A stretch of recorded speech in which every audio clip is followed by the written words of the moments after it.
고난 중에 주신 은혜라는 제목으로 말씀을 드리겠습니다. 우선 여러분 한번 생각해 보시죠. 고난과 은혜는 잘 어울리지 않는 두 가지 다른 대조적인 단어잖아요. 그런데 어떻게 대조적인 이 고난과 은혜가 같이 어우러질 수 있을까 하는 그런 기도하는 마음으로 같이 나누시면 좋겠습니다. 여러분도 다 아시지만 고난이 또 유익이라 하는 말을 우리가 익히 알고 있죠. 간혹 서로 주고받기도 하죠. 고난이 그래도 유익하다. 신앙적으로는 우리가 이 말을 이해할 수는 있습니다. 그럴 수도 있겠다. 고난이 유익하다. 성경에도 이 말씀 그대로 있고요. 고난이 유익하다. 그럼에도 불구하고 우리는 이 말을 이렇게 별로 쓰고 싶지는 않습니다. 뿐만 아니고 다른 사람에게도 이 말을 쉽게 해줄 수도 없는 말이기도 합니다. 열심히 아픈데 고통 가운데 있는데 고난이 유익하다 그러면 그 들어오겠습니까? 그 소리가 너도 아파봐라 이렇게 나오지 않겠어요? 별로 도움이 안 된다고요. 우리 각자는요, 고난이 유익한다 한들 그 무슨 유익인지도 모르고 있을지도 없을지도 모르는 그 유익 때문에 한번 아파보고 싶습니까? 아멘 안 하잖아요. 그죠? 아무도 그 고난 원치 않는다고요. 설사 유익이 있다 한들 그거 원하는 사람 누가 있겠습니다. 그러나 고난이 유익한 것도 사실은 틀림없는 부인할 수 없는 그 말씀이죠. 고난이 유익하다 하는 것. 그죠? 그래서 우리 조상 때부터 성경 말씀이 아니더라도 젊었을 때 고생 사수도 한다 이런 이야기 있는 것처럼 고난이 유익한 것 부인할 수 없는 사실이 있죠. 그래서 서양 속담에 이런 말씀이 있어요. 흐르는 시냇물에 돌들을 다 치워버리면 시냇물은 노래를 잃어버린다. 그림이 떠오르세요? 시냇물이 흐르는데 거기 돌들 다 치워버리면 물이 부딪힐 때가 있어야 소리 나죠. 조용히 흘러가서 노래가 사라진다는 거예요. 우리 인생을 두고 하는 표현입니다. 우리 인생에 고난이라고 하는 돌, 나뭇가지, 가시 이런 거 다 없다면, 전혀 그런 것이 없는 인생이라면 정말 우리 인생에 있는 아름다운 노래 그것도 사라진다는 거죠. 달리 말하면 우리는 어차피 고난과 더불어 살아가는 인생이지 않겠습니까? 때로는 그 고난이 우리 인생을 아름다운 노래를 부를 수 있는 인생으로, 그 고난이 우리 인생을 더욱 빛나게 할 수도 있는 고난이기도 하다는 말씀이지요. 잘 이해가 안 되시면요, 요즘 전 세계적으로 우리가 너나 누구나 할 것 없이 공통적으로 당하는 고난이 있잖아요. 코비드-19에서 코로나 바이러스 때문에 어려운 시대를 우리가 지금 살고 있습니다. 참 힘들지요. 세상도 많이 바뀌었습니다. 생각하는 것도 많이 달라졌고 우리 인생을 어떻게 준비해야 될까, 이런 여러 가지 달라진 면모가 있죠. 이 힘든 고난이 또한 우리에게 어떤 유익을 주었습니까? 지금처럼 우리가 이렇게 모여서 예배 드리는 것이 얼마나 소중한지를 예전에는 미처 몰랐다고요. 코로나 때문에 우리가 지금 이 소중한 기쁨을 배가로 이렇게 진정으로 진실로 누리고 있는 것, 또 알게 된 것이지 않겠습니까? 코로나 이전에는 같이 사는 가족이 그렇게 중요한지 몰랐다고요. 코로나 때문에 여러분 가족의 소중함을 좀 발견했습니까? 왜 둘이 너무 같이 붙어 있으니까 싸우기만 했습니까? 코로나 때문에 가족의 소중함 봐요. 아무도 오고 갈 수도 없고 갇혀있는 시대에 마스크도 집에서는 벗고 있잖아요.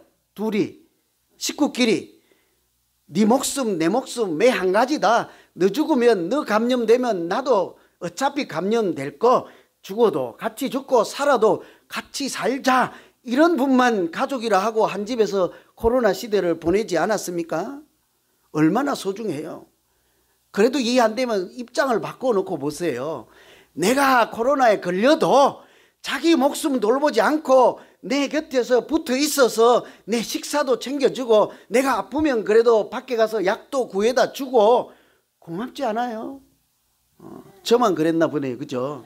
우리 집 사람은 제가 코로나 시대에 아프면 그래도 막 사람들 많은 데 가서 약 사오고 그러더라고요. 그때는 약간 이뻤어요. 그죠? 그 소중히 다른 사람은 만일에 코로나인데 약 사다 주세요 그러면 나 안 가. 거기 갔다가 내가 걸리면 가서 마켓 가서 살 때 라면도 사다 우리 집에도 좀 갖다 주세요 그러면 안 가. 내가 갔다가 내부터 걸리면 그건 고민하지 않겠습니까? 솔직히 이 코로나가 백해무익하지만 사실은 예배 중요한 것을 또 가족이 소중한 것을 우리에게 알게 한 것도 사실이죠. 그런 유익함이 있죠. 고난이 주는 유익함. 이런 말씀을 드리는 것은 오늘 우리가 읽은 이 말씀이요, 고난에 대한 말씀이에요. 복음을 잘 전하다가 좋은 일이 있었지만 고난도 함께 따라왔다는 내용입니다. 고난 때문에 사도 바울이 선교를 중단했다 이런 얘기가 아니라 고난 때문에 하나님께서 그 와중에도 또 다른 은혜를 주시고 또 다른 역사하심이 있었습니다 하는 내용이잖아요. 그러니 오늘 우리가 읽은 이 말씀 중에 고난 중에 우리가 발견할 수 있는 하나님의 은혜, 여러분은 무엇이 있었겠습니까? 여러분 생각에 잘 찾아보기 힘든 은혜죠.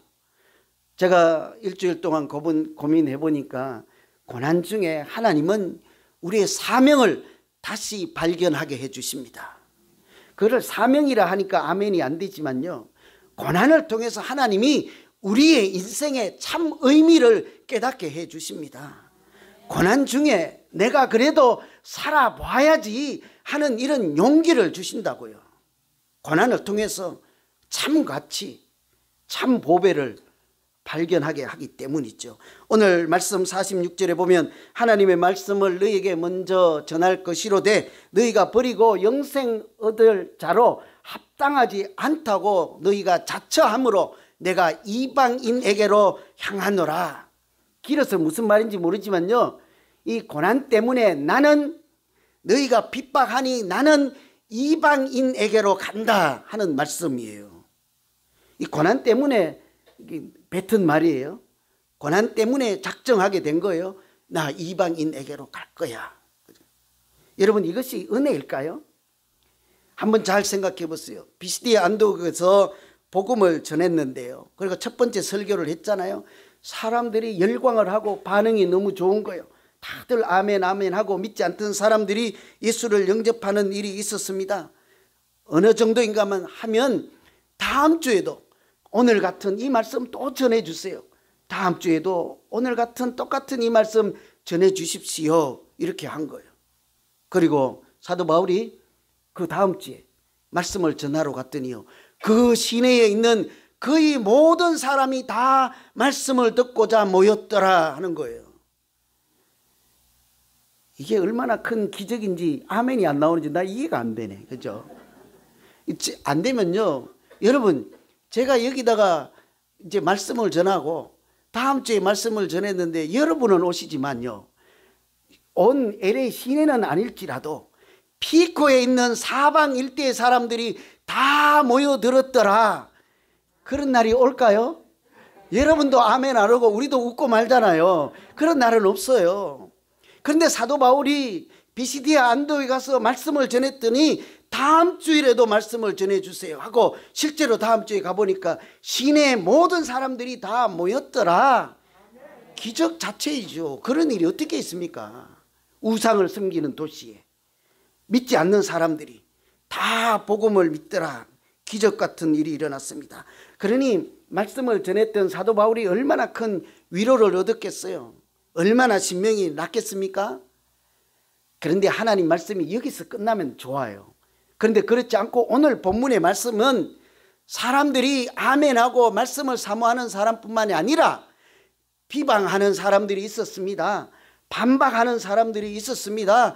뿐만 아니고 그냥 비난 정도가 아니고 비방 정도가 아니라 핍박하여서 사도 바울을 내쫓는 사람들이 나타났습니다 하는 이야기잖아요.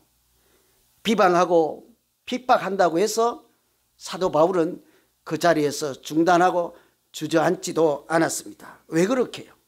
그런 비방, 핍박, 그런 고난 가운데서도 하나님이 주시는 특별한 은혜가 있었고 하나님이 하시는 특별한 역사가 있었기 때문인 줄로 믿습니다.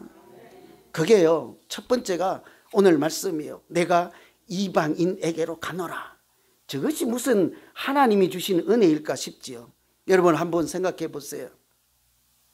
도망가면서 하는 말이잖아요. 그런데 그 심정이 어떨까요? 핍박을 해서 내쫓으니까 도망가면서 나는 이방인에로 가노라 했단 말이에요. 그런데 속으로는 여기가 아니면 내가 뭐 복음 전할 데가 없는 줄 아느냐 이놈들아 하고 분을 내면서 하는 말일지도 몰라요. 그런데 조금만 더 생각해 보요. 이것은 내가 이방인에게로 가노라 하는 것은 하나님께서 사도 바울을 처음에 부르실 때 주셨던 사명이지 않았습니까? 너는 이방인을 위해서 내가 택한 나의 그릇이라 했잖아요. 오늘 말씀에도 있잖아요. 이방의 빛으로 삼아 너로 인하여서 땅끝까지 복음이 전파되게 하리라. 이게 원래 사도 바울에게 가지고 있던 하나님의 계획하심이었어요. 그런데 지금까지 어땠습니까? 쉬운 데로만 갔어요. 어디든지 가면 회당에 붙어 갔습니다. 유대인들이 모여 있는 곳이잖아요. 같은 말을 하는 사람들이잖아요. 그러니 아는 사람들이 있는 그런 장소 있잖아요. 그런 데만 가서 복음을 전했습니다. 그런데 드디어 비방하고 핍박하고 내쫓는 사람들 때문에, 그런 고난 때문에 이제서야 말할 수 있게 된 거예요. 나는 이방인에게로 간다. 도망가면서 하는 비겁한 말씀이 아니라 그렇구나, 내가 미처 몰랐구나, 하나님이 나를 부르실 때 처음부터 너는 이방인을 위한 나의 택한 그릇이라 그렇게 말씀하셨지, 나를 이방인을 위한 빛으로 삼는다고 하셨지, 내가 그것을 소홀히 하였구나. 그는 고난을 통해서 마땅히 가야 하는 새로운 길을 발견하고 그 새 길을 향하여서 새 출발하게 된 줄로 믿습니다. 그러니 이것은 어쩔 수 없이 도망가는 것이 아니라 그 순간에 하나님이 고난도 허락하시고, 그러나 그뿐 아니라 고난을 통해서 새로운 길을 발견하게 하시고 가게 하신 하나님의 인도하심이지 않겠습니까? 이처럼요, 하나님은 고난을 통해서 잠자는 우리 영혼을 깨우시기도 하고 잊어먹었던 사명을 다시 발견하게도 하고, 때로는 불화가 있던 가정을 화목한 가정으로 다시 변화시키기도 하고, 우리가 인생을 가치 있게 인간답게 살아갈 수 있도록 도우시는 줄로 믿습니다.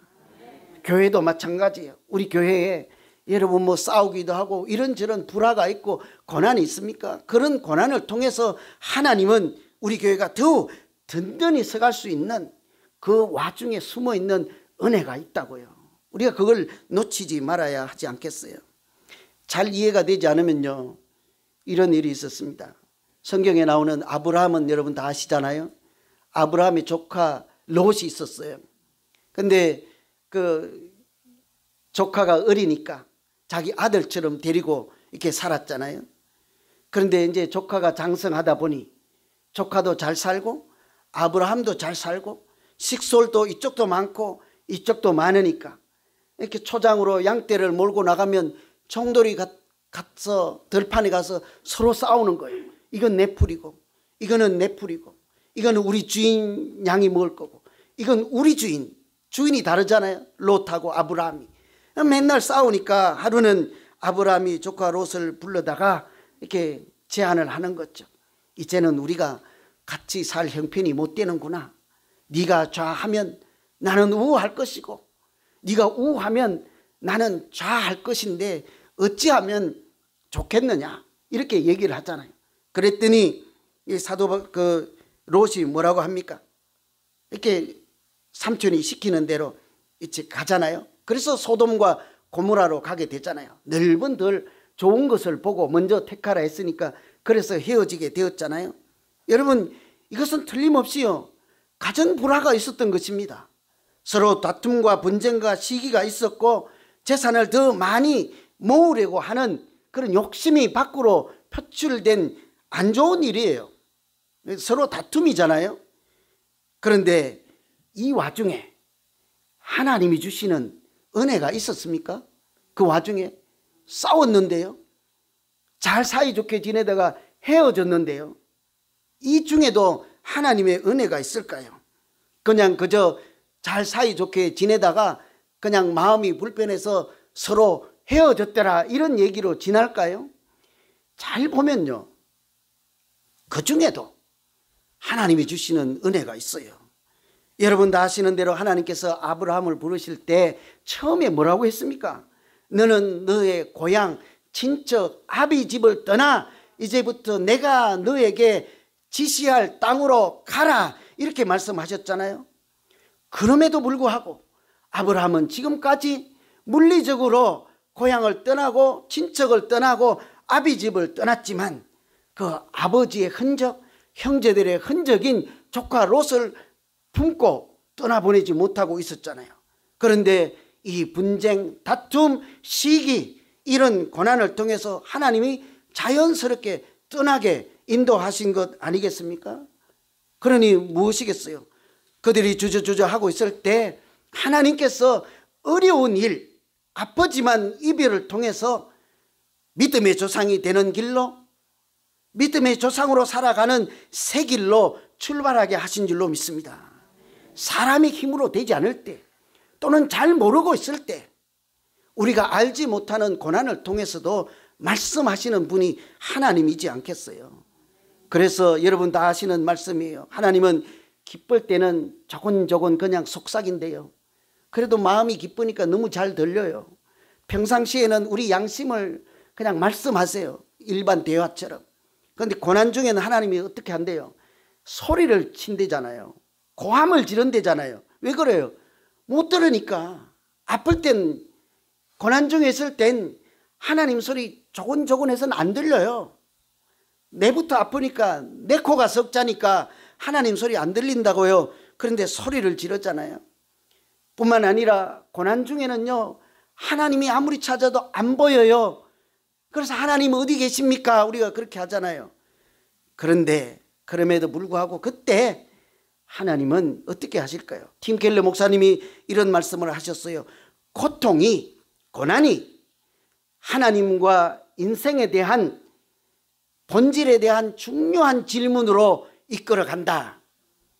좀 말이 번역을 한 것이라 그대로 하면 어려워요. 고통이 인생에 대한 근본적인 질문을 하도록 만들어 주신다. 이 고난이 있을 때 우리가 하나님을 찾도록 고민하게 하신다. 약간 해석하면 이런 말씀이지 않겠어요? 그러니 고난이 완전히 쓸모없는 것은 아니잖아요. 여러분 우리도 그렇습니다. 고난을 당하면 가던 인생의 걸음을 잠시 멈추고 고민하잖아요. 스스로에게 질문하지 않습니까? 내가 여기 왜 이러고 있지? 내가 왜 이렇게 돈만 알고 살았지? 아니면 뭐 어디 여러분 마음속에 우상으로 삼고 있는 내가 왜 이것만 움켜쥐고 살았지? 내가 왜 맨날 미워만 하고 살았지? 내가 왜 가진 것을 퍼주지 않고 살았지? 하는 그런 근본적인 고민을 하지 않습니까? 한번 아파봐요. 여러분 아프시면, 그렇다고 아프지는 마세요 진짜로. 그 예를 들어서 여러분 아프시면 하나님 가까이 가든가요? 자꾸 멀리 가든가요? 그때는 하나님 바지라도 붙잡아야죠.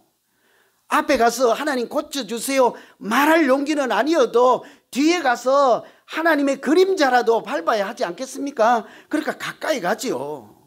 고난을 당하면, 어려운 일을 당하면 하나님의 이름을 부르게 된다고요. 기도하지 않던 사람도 기도하게 된다고요. 내 인생이 이렇게 끝나도 괜찮을까 하는 질문을 우리 스스로 하게 되지 않습니까? 그러니 고난이 백해무익한 것은 아니라고요. 고난 중에 소리치시는 하나님의 소리, 그게 고난이라 하잖아요. 고난을 통해서 하나님은 우리가 사명의 길, 생명의 길을 향하여 새 출발하게 하는 줄로 믿습니다. 그래서 혹시 요즘 누가 비방하세요? 누가 욕하고 관계가 틀어져서 어렵습니까? 억울한 일을 당하는 중이십니까? 너무 슬퍼하지만 마시고요. 그 가운데 숨겨진 하나님의 특별한 은혜, 또 하나님의 특별한 역사하심을 발견하시고 다시 오뚜기처럼 일어서서 앞으로 나아가는 우리 모두 되기를 간절히 소망합니다. 잘 안 보여요. 고난 중에는 잘 안 들려요. 그렇지만 틀림없이 있습니다. 고난 중에. 두 번째 고난 중에는 기쁨과 성령을 충만하게 해 주신다 하였습니다. 이것도요, 이쪽 줄에 두 분은 고개를 끄덕이는데 앞뒤가 안 맞는 얘기예요. 고난하고 기쁨하고 맞습니까? 고난 중에 어떻게 기쁨이 있어요? 고난하고 성령 충만이 맞습니까? 완전히 대조적인 개념이잖아요. 즐거울 때, 찬송할 때, 기도할 때, 말씀 읽을 때, 신나게 교회 갈 때 성령이 충만한 것처럼 보이죠. 어떻게 고난 중에 우리가 성령이 충만할 수 있겠으며 고난 중에 우리가 어떻게 기쁨이 있다고 말할 수 있겠냐고요. 그런데 오늘 끝절에 마지막 절에 제자들이 기쁨과 성령이 충만하더라. 지금 제자들의 모양 꼴이 어떻습니까? 돌 맞아서 도망가는 모양이잖아요. 비방하고 사람들이 쫓아내서 거기서 복음을 전하지 못하고 다른 지역으로 지금 도망가면서 피신하면서 하는 말이 이방인에게로 가노라 했잖아요. 그런데 그들에게 기쁨과 성령이 충만하더라. 저는 아무리 읽어도 이해가 안 되었습니다. 비방하고 핍박을 당하는데 어떻게 기쁨이 있고 성령이 충만하다 할 수 있을까?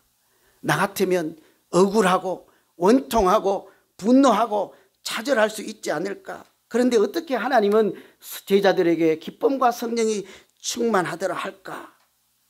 혹시 그래서 제가요, 답을 한번 생각해 봤어요. 여러분 한번 생각해 보세요. 틀림없이 비난을 당하고 쫓김을 당해서 그렇게 도망가는 신세인데요, 겉모양이 어떻게 기쁨과 성령이 충만할까? 1번은요, 그들이 정신무장을 잘하고 정신을 차리고 그래서 잘 대처를 해서 지혜롭게 대처를 해서 그들이 스스로 그냥 은혜가 충만하고 기쁨을 잃지 않고 잘 견디어냈더라. 2번은요, 그 고난 중에도 알지는 못하지만 하나님께서 그들에게 세상이 주지 않는 기쁨도 주시고 또 그들이 알지는 못하지만 하나님이 주시는 성령 충만한 은혜를 주셨기 때문에 그들이 기쁨을 잃지 않고 성령 충만한 상태였더라. 여러분의 신앙은 몇 번입니까? 고난 당할 때는요, 내 안에 기쁨이 없어요. 고난 당하게 내기도, 고난 견디기도 힘든데 무슨 기쁨이 있겠어요? 고난 당할 때는요, 내가 기쁨을 만들어낼 수도 없어요. 여러분 골프 잘 치고 뭐 테니스도 잘 치고 여러 가지 기뻐할 수 있는 그런 많잖아요. 고난 중에 치면 뭐 신이 나겠습니까? 노래 잘하는 사람들도 고난 중에 노래가 막 나오던가요? 입이 닫혀지고 말잖아요. 여러분 고난 중에 기도가 나오던가요? 잘 안 나와요. 그러니 이것은 내가 잘해서 그런 것이 아니라 고난 중에도 하나님께서 숨겨두신 기쁨이 있고 고난 중에도 세상이 주지 못하는 성령 충만한 은혜를 하나님께서 우리에게 주시기 때문인 줄 믿습니다. 하나님은 하실 수 있다고요. 우리가 고난 중에도 알지 못하는 기쁨을 주실 수가 있다고요. 하나님은 고난 중에도 우리가 은혜 가운데 머물게 할 수 있다고요. 여러분 짐작이 잘 안 되십니까? 하박국 3장에 보면요, 비록 무화과 나무가 무성치 않고 포도나무에 열매가 없고 감람나무에 소출이 없고 밭에는 식물이 없고 우리에는 양도 없고 외양간에는 소가 없을지라도 도대체 몇 가지예요? 이 정도 되면 아마 우리 다 죽을 거예요. 아마 우리가 가진 것 한 개만 드러내도 어렵다 하잖아요. 고통이 한 개만 더 추가되어도 못 견딘다고 하잖아요. 3개 견디면 그냥 주저앉아서 울고 말 거잖아요. 그럼에도 불구하고 이 사람은 뭐라고 해요? 나는 여호와를 인하여 즐거워하고 나는 구원을 주시는 하나님을 인하여 기뻐하리로다 하잖아요. 없어요. 외양간에도 없고 우리에도 없고 밭에도 없고 이 나무에도 없고 저 나무에도 없고 아무리 찾아봐도 소망은 없지만 기뻐하고 즐거워하리라.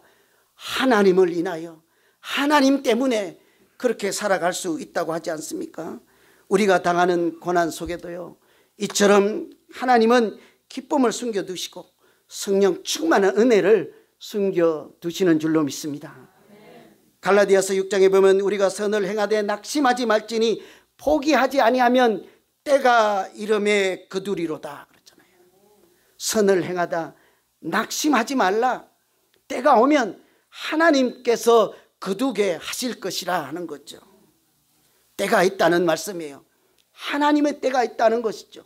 지금은 고난의 때지만 하나님께서 거두게 하실 때가 있다는 말씀이지 않겠습니까? 낙심 말고 포기하지 말고 그렇게 견디면 하나님께서 거둘 수 있도록 은혜를 주신다는 약속이기도 하죠. 오늘 말씀에도요, 실제로 사도 바울은 핍박을 당하고 쫓겨나가는 신세잖아요. 그런데 하나님이 주시는 거둠 열매는 무엇입니까? 그곳에 많은 이방인들이 와서 다 믿더라 그렇게 말씀하시잖아요. 48절에 보면 영생을 주시기로 작정된 자는 다 믿더라 그래요. 그리고 또 한 번 더 49절에 주의 말씀이 그 지방에 두루 퍼지니라. 이 사람들은 고난당하고 쫓겨나가는데도 그 지방에 하나님의 말씀은 흥왕하였더라. 온 사방에 말씀이 퍼지고 듣는 사람마다 다 하나님을 믿게 되었더라. 그보다 더한 것이 어디 있겠습니까? 그렇죠? 우리 교회가 잘 되고요, 여러분께서 교회 올 때마다 웃으시고, 어떤 분이 그랬다고 그래요. 교회마다 가면 반드시 인상 쓰는 사람이 한 명은 있는데 이 교회에 오니까 아직 난 한 명 못 봤습니다 그래요. 그 중에 한 명 여러분 되실래요? 주의하세요. 내가 그 중에 한 명이라고 생각이 들면 좀 교회에 오셨을 때라도 다른 사람이 보기에는 이 교회는 그 한 명이 없는 교회다. 여러분이 교회에 와서 늘 행복하고 모이면 기도하고 모이면 말씀 배우고 늘 하나님과 동행하고 그렇게 사시는 것을 보면 제가 어떤 고난을 당할지라도, 쫓김 당함을 당할지라도, 억울한 누명을 쓸지라도, 가슴이 억장이 무너질지라도 얼마든지 견뎌낼 수 있지 않겠습니까? 저는 할 수 있습니다. 그렇죠? 그것이 내가 당하는 고난보다 훨씬 더 아름답고 귀한 하나님이 주신 은혜요 열매이기 때문인 줄로 믿습니다. 우리 마찬가지예요. 여러분, 우리가 이 교회에 있는 동안 서로 화목하고 행복하고 교회답고 하나님도 사람들도 칭찬하는 그런 교회 되시면 그것이 우리에게 주시는 믿음을 지키고 살아가는 비결이요. 서로 우리가 서로를 이분은 이분을 돕고 이분은 저분을 믿음으로 살아갈 수 있도록 돕는 비결이지 않겠습니까? 사실은 좀 형편이 어려워요. 때로는 집 없는 서러움을 당하기도 해요. 때로는 주차장이 좁아서 교회 올 때마다 저 멀리서 차를 세우고 갈 때마다 속으로는 우라가 치밀잖아요. 내 나이가 얼만데 내가 밖에 차를 세우다가 그냥 허둥지둥 주차도 잘 못하는데 앞차 받고 뒷차도 받고 그러다가 에이 그냥 주차장 넓은 교회 가볼까 하고 한 번씩은 다 고민해 봤잖아요 우리가. 그죠? 나는 그래요. 뭐 내가 목사라도 밖에 세우고 그러는데 뭐 이런 교회가 나 있지 싶을 때가 없었습니다. 솔직히. 그죠? 우리가 열악해요. 그럼에도 불구하고요. 우리 가운데 보이지 않는 하나님이 주시는 은혜가 있고 하나님이 주시는 비밀한 역사가 있어서 오늘 이렇게 코로나 시대도 다독다독 앉아서 하나님을 찬양하며 또 하나님이 주시는 은혜를 사모하며 예배 드리게 된 줄로 믿습니다. 결론입니다. 여러분 요즘 어떤 어려움 중에 있습니까? 고난 중에 숨겨두신 하나님의 은혜는요 틀림없이 있습니다. 십자가는 틀림없이 고난이지만 그 속에는 부활이라는 은혜가 숨겨져 있었습니다. 죽음이라는 십자가는 구원이라는 사랑이 또한 그 속에 숨겨져 있었습니다. 지금 당장은 아프고 우선은 절망적이지만 그 속에 숨겨두신 비밀한 역사가 있어서 그것이 오늘 또 우리를 살아나게 하시고 또 고난 중에도 기쁨과 성령이 충만하게 하는 은총이 되는 줄로 믿습니다. 오늘 우리가 아까 불렀던 찬송처럼 제가 이 말씀 준비하며 하루 이제 일주일 동안 내가 매일 기쁘게 이 찬양을 하는데 목사님도 이 찬양을 선정을 했더라고요. 여러분 그 찬양 첫 가사 생각해 보세요. 내가 매일 기쁘게 순례의 길 행하면 주의 팔이 나를 안보하며 주가 내게 큰 복을 받는, 주가 주시는 큰 복을 받는 참된 비결은 주의 영이 함께 함이라. 고난 중에 알지 못하는 성령 충만함 또 은혜를 주시기 때문에 오늘 우리가 그렇게 노래하며 예수님 바라보고 앞으로 나아가시면 고난 중에도 살아갈 길 찾게 하시고 고난 중에도 우리 믿음이 더욱 자라게 하시고 궁극적으로는 기쁨으로 승리하는 우리 교회 되게 하시고 우리 모두의 가정 되게 하실 줄로 믿습니다. 기도하겠습니다. 하나님 아버지, 참 때로는 알지 못하는 억울한 일 당하고 고난을 당할 때도 있습니다. 내가 잘못한 것이 아무것도 없을 때조차도 하나님이 주시는 고난이 있을 때가 있습니다. 주님, 그 고난만 보지 않게 하시고 그 속에 은밀하게 숨겨두신 하나님의 은혜도 발견하게 하시고 하나님의 역사하심도 발견하게 하여서 고난 중에 더욱 씩씩하게 주님 앞으로 나아가는 우리 모두 되게 하여 주시옵소서. 특별히 이 코로나 시대에 어렵게 살아가는 우리 모든 권속들, 우리 가정들 가운데 하나님의 은총으로 더 나은 미래와 소망을 향하여 견디고 살아가는 우리 모두 되게 하여 주시옵소서. 예수님 이름으로 기도하옵나이다. 아멘. 이제